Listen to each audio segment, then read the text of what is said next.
Good morning बच्चों। BA भाग second year के ऑप्शनल पेपर भारतीय आर्थिक चिंतन में गत कक्षा में हमने मध्यकालीन व्यवस्था के तहत पढ़ा। आज हम मध्यकालीन भारत में कर व्यवस्था के बारे में पढ़ेंगे। प्राचीन काल में सामान्य जनता की आर्थिक दशा बहुत अच्छी थी, क्योंकि जो उनसे कर वसूले जाते थे प्राय बहुत कम होते थे या हल्के होते थे। लेकिन जैसे जैसे कालांतर में राजपूत काल आया, दरबार और राजमहल का खर्चा भी बढ़ने लगा। राजपूत काल में अनेक युद्ध हुए, जिनके चलने से सैनिक खर्चे भी बढ़ गए। अतः स्वाभाविक था कि इस काल में करों का भार भी बढ़ गया था। करों का भार इतना अधिक था कि जनता उनसे बहुत त्रस्त थी।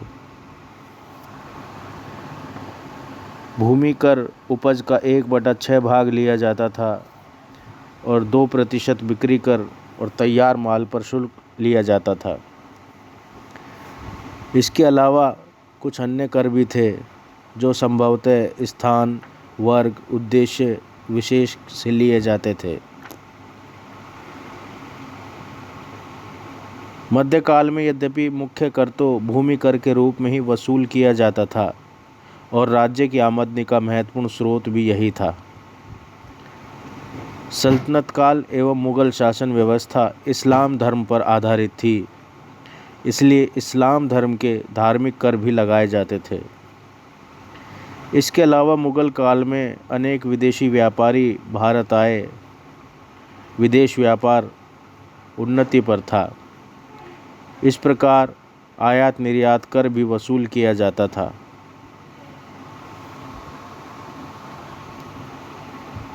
गुलाम सुल्तानों की कर व्यवस्था में उनकी आय के 5 महत्वपूर्ण साधन थे, जिनका शरीयत में भी उल्लेख किया गया। पहला खराज, उश्र, जजिया, चौथा खम्स, पांचवा जकात। इनके अलावा खानों से प्राप्त होने वाली आय पर आयात एवं आबकारी कर भी वसूल किया जाता था। खराज भूमि कर था, जो हिंदू सामंतों और किसानों से वसूल किया जाता था। उश्र भी एक प्रकार का भूमि कर था। यह उस भूमि से वसूल किया जाता था जो मुसलमानों के अधिकार में होती थी। जजिया नामक कर गैर मुसलमानों से वसूल किया जाता था। इस कर के आधार पर समस्त हिंदू जनता को 3 भागों में विभक्त किया गया। पहले वर्ग के लोग 48 दिरहम, दूसरे वर्ग के 24 दिरहम, तीसरे वर्ग के 12 दिरहम की दर से जजिया कर अदा करते थे। स्त्रियां, बच्चे इस कर से मुक्त थे। खम्स काफिरों के विरुद्ध युद्ध में लूट का धन प्राप्त होता था। उसका राजकोष में 1/5 भाग जमा होता था तथा 4/5 भाग सैनिकों में बांट दिया जाता था। जकात नामक कर मुसलमानों पर लगाया जाता था, जो उनकी आय का 1/40 की दर से लिया जाता था। गुलाम शासकों ने बाहर से आने वाले माल पर भी कर लगाए। मुस्लिम व्यापारियों के लिए इसकी दर 2.5% एवं गैर मुस्लिमों के लिए यह 5% थी। इस प्रकार स्पष्ट है कि गुलाम शासकों की कर प्रणाली इस्लाम पर आधारित थी। उसका न तो कोई तार्किक आधार था और न ही कोई पूर्व निश्चित वह होता था। सल्तनत युग की कर नीति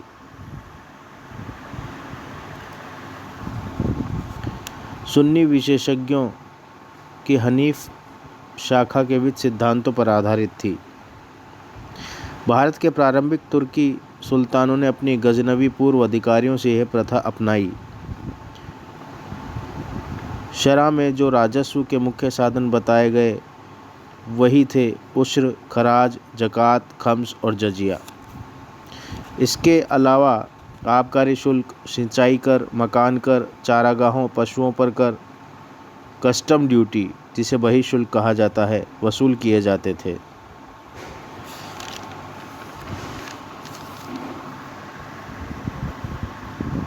इस प्रकार हमने देखा कि 5 प्रकार के कर गुलाम शासक और सल्तनत काल में वसूल किए जाते थे।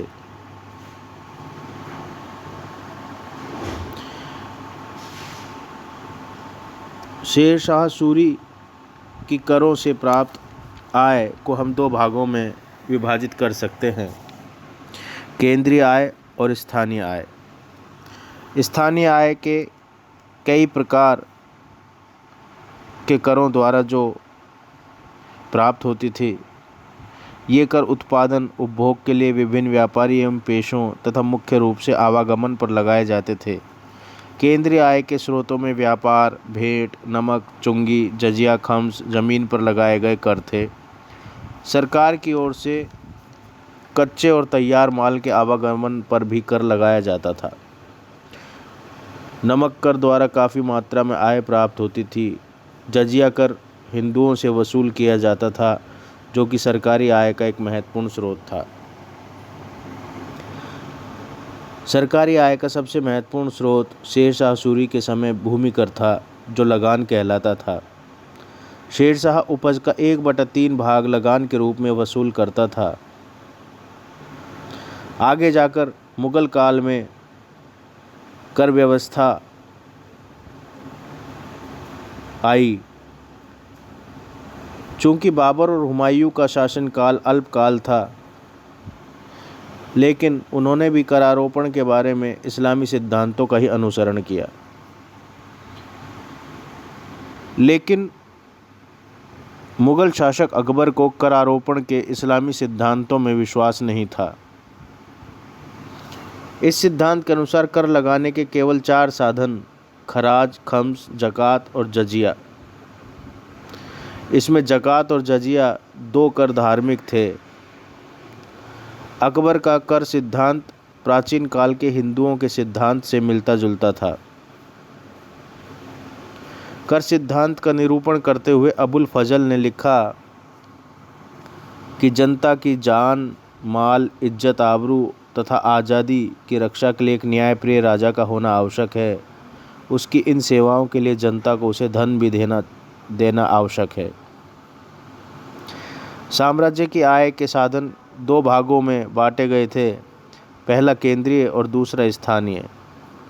केंद्रीय आय व्यापार, टकसाल, उपहारों, उत्तराधिकारों, नमक, चुंगी तथा जमीन पर कर लगाकर वसूल की जाती थी। इसमें भूमि कर सबसे अधिक महत्वपूर्ण और लाभप्रद साधन था। अपने शासनकाल के आरंभ से ही अकबर ने धार्मिक कर जैसे यात्री कर और जजिया कर वसूल करना बंद करवा दिए। ज़कात कर 2 प्रकार का था। पहला मुसलमानों से वसूल किया जाने वाला धार्मिक कर था, जिसका धन केवल मुसलमानों की धार्मिक भलाई के लिए व्यय किया जाता था। दूसरा पशुओं तथा कुछ अन्य वस्तुओं पर लगाया जाता था। ये दोनों ही धीरे धीरे बंद कर दिए गए। केवल व्यापार से ही कर वसूल नहीं किया जाता था, बल्कि सरकार भी स्वयं व्यापार करती थी। नमक पर भी कर लगाया जाता था। बंदरगाहों पर 2.5 से 5% तक चुंगी ली जाती थी। आय का साधन भूमि कर मुख्य था, जो टोडरमल द्वारा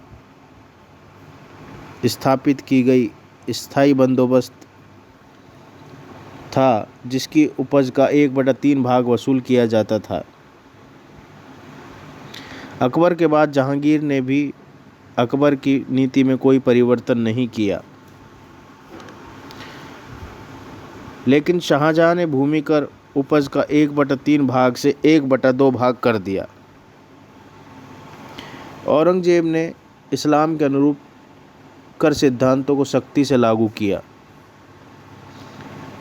औरंगजेब ने जजिया कर, नमक कर, चुंगी, टकसाल आदि कठोरता से लागू किए। इस प्रकार मुगल काल में जो कर वसूल किए जाते थे,